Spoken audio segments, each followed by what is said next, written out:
নমস্কার, দোতরা জগতে স্বাগত। এখনও পর্যন্ত যারা আমাদের চ্যানেলটি সাবস্ক্রাইব করেনি অবশ্যই করে সাবস্ক্রাইব করে নেবেন এবং বেল আইকন অবশ্যই করে দেওয়াবেন, যাতে করে নতুন ভিডিওর ইনফরমেশন আপনারা পান। এবং অবশ্যই করে আমাদের চ্যানেলটি শেয়ার করবেন, কেননা যারা লোকসঙ্গীত নিয়ে কাজ করতে চায়, লোকবাদ্যযন্ত্র নিয়ে কাজ করতে চায়, তাদের কাছে আমাদের ভিডিও পৌঁছে যাক সেই কামনা করি। তাদের কোনোভাবে হেল্প করতে পারলে আমরা আন্তরিকভাবে খুব খুশি হবো। আসুন আজকের ভিডিওর পর্বে যাব, সেখানে দেখাবো যে আমরা সরগম করব, কেন করব, কীভাবে করব, তার সঠিক প্রক্রিয়া কী, আর সরগম শিখলে আমাদের বেসিক্যালি কী হেল্প হবে, মিউজিকের সঙ্গে সরগমের কী রিলেশন, সেই নিয়ে কথা বলবো। তো সঙ্গে থাকবেন পুরোটুকু সময়, আশা রাখি সকলের উপকার হবে। তো আসুন আজকের পর্বে। তো সরগমের মেনলি দুটো বিষয়ে আমরা বলবো। যে কোনো সরগম আমরা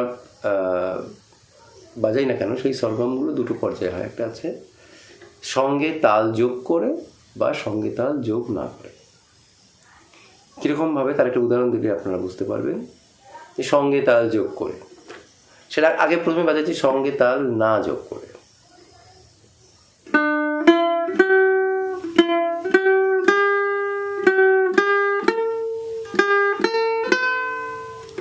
এরকম করে আমরা সরগমগুলো করি, সেটা হচ্ছে সঙ্গে তাল যোগ না করে। এখন এটা যদি আমরা সঙ্গে তাল যোগ করে করি কীভাবে হবে,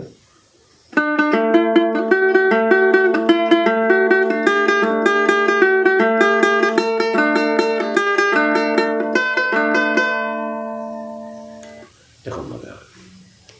এখন প্রশ্ন আসতে পারে যে তাহলে সঙ্গে তাল যোগ না করলে কি হবে আর যোগ করলে কি হবে। প্রথম সেটা আমরা বলি। যোগ না করলে আমরা রিদিম সম্পর্কে, মানে রিদিমের সরাসরি যে প্রভাব গানের সঙ্গে আছে বা অন্য মিউজিকের সঙ্গে আছে, সেটাকে আমরা বেশি করে ফিল করতে পারবো না। আর সঙ্গে মিউজিক যোগ না করলে আর একটা অভ্যাস তৈরি হবে, আমাকে মিউজিকের প্রত্যক্ষ ভাব থেকে আমাকে দূরে সরিয়ে দেবে। কিন্তু এই যে আমরা মিউজিকের প্রত্যক্ষ ভাব বললাম, সেটা কি, যে এই যে অর্থাৎ এই যে সা রে গা, এই যে তিনটে নোট প্লে করলাম, এই সা রে গা তিনটে নোটও বাজলো, তার সঙ্গে আনুষঙ্গিক তাল বাজানোর জন্য এক্সট্রা অনেকগুলো স্ট্রোক বাজলো। তাহলে এই যে স্ট্রোকগুলোকে যদি আমরা বাদ দিয়ে দিলাম, তাহলে শুধুমাত্র নোটগুলো পড়ে থাকলো। কিন্তু যে স্ট্রোকগুলো এক্সট্রা আমি প্লে করলাম, সে একটা রিদিমের অবয়ব আমার সঙ্গে সঙ্গে করতে গেল। এই যে অভ্যাস, এই অভ্যাসটা আমাকে কী করবে, পরবর্তীকালে যে কোনো মিউজিক শুনলে তার আশেপাশে আনুষঙ্গিক যে স্ট্রোকগুলো আছে, সেই অবয়বগুলো আমাকে চিনতে সহায়তা করবে। এটা একটা রিদিমের সঙ্গে, অর্থাৎ তালের সঙ্গে তাকে প্রত্যক্ষভাবে আমরা সরগম করলে এই উপকারটা হবে। আর তালকে প্রত্যক্ষভাবে না রেখে সরগম করলে কী হবে,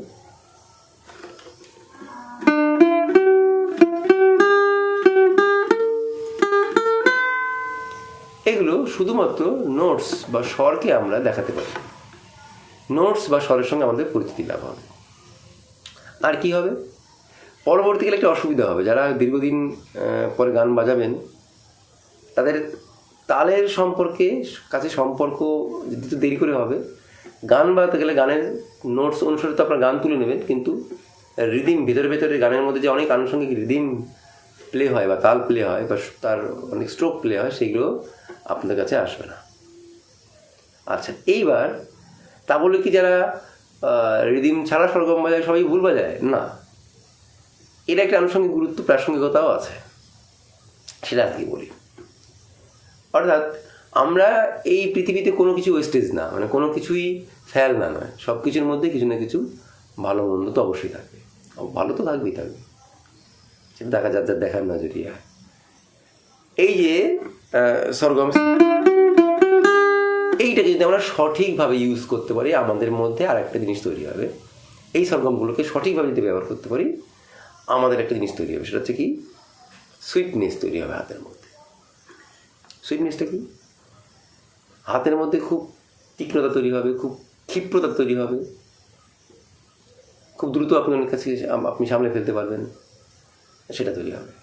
কিন্তু সেটার একটা পদ্ধতি আছে। পদ্ধতি কি, আমাদেরকে ডাউন আপ করে প্র্যাকটিস করতে হবে।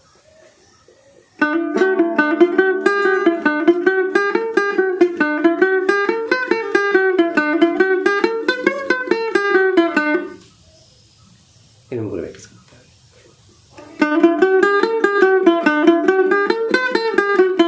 এরকম করে নয়।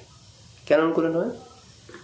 প্রত্যেকটা স্ট্রোক যদি আমরা ডাউন করি, আমরা কোনোদিন ফাস্ট মিউজিক প্লে করতে পারবো না। আপনি হাসালেন দাদা, কত লোকই তো গাচ্ছে। হ্যাঁ, এরকম একটা ট্রেন্ড আছে, যেমন করে অনেক লোকই দোতারা বাজাচ্ছে, ইউকেলেলে বাজাচ্ছে।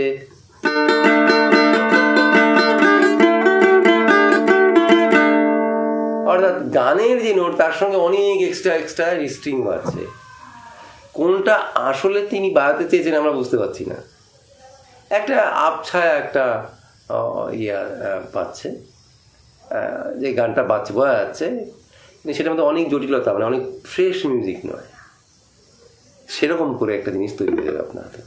ডাউন ডাউন ডাউন ডাউন করবে, একটা রাফ মিউজিক ক্রিয়েট হবে। প্রথম কথা এটা।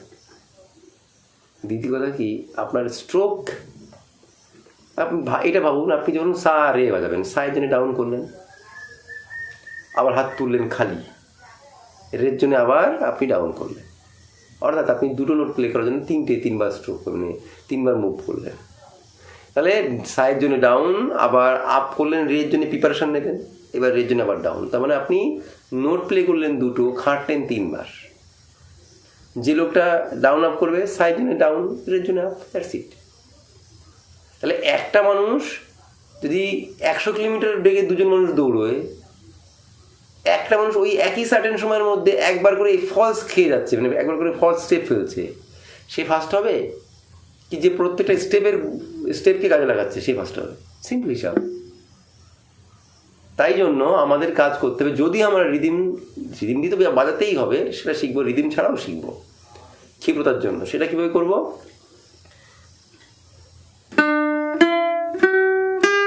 Down up down up down up down up down up down up down up down up.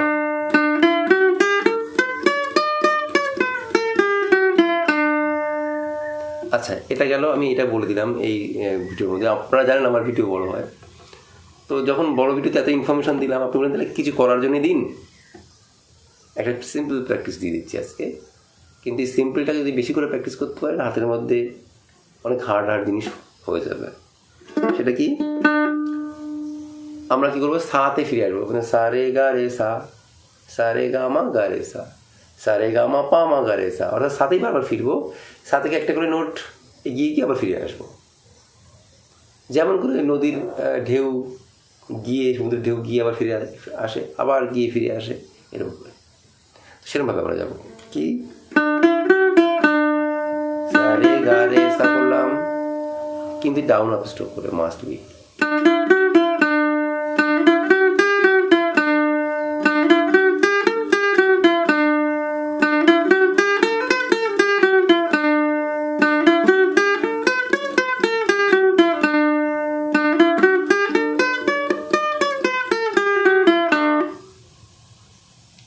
আজকে তাহলে এই পর্যন্ত। এটা করবো, এটা আরোহণ হবে, অবরোহণ সম্পূর্ণ উল্টো। তো আরোহণ আপনারা করুন, করার পর যদি অবরোহণ আপনাদের মনে হয় খুব দরকার আছে, আপনারা আমায় লিখবেন, আমি অবরোহণটা দিয়ে দেব। আচ্ছা, এটা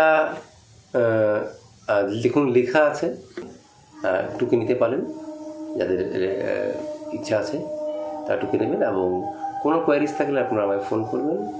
আমার ফোন নাম্বার 9635577068। এবং এরপর আপনাদের সঙ্গে নিশ্চয়ই পরের সপ্তাহে আপনার সঙ্গে আবার দেখা হবে। যারা আমার কাছে আরও দোতারা বেসিস বা দোতারার মতো করে ইউকেলেলে বা ইউকেলেলে যাই বলুন না কেন, তার টিউটোরিয়াল চাইছেন, তারা অবশ্যই করে আমার সঙ্গে আমার কমেন্ট করবেন এবং শেয়ার করবেন, লাইক করবেন। সকলে ভালো থাকবেন। আজকের মতো শেষ করলাম। নমস্কার।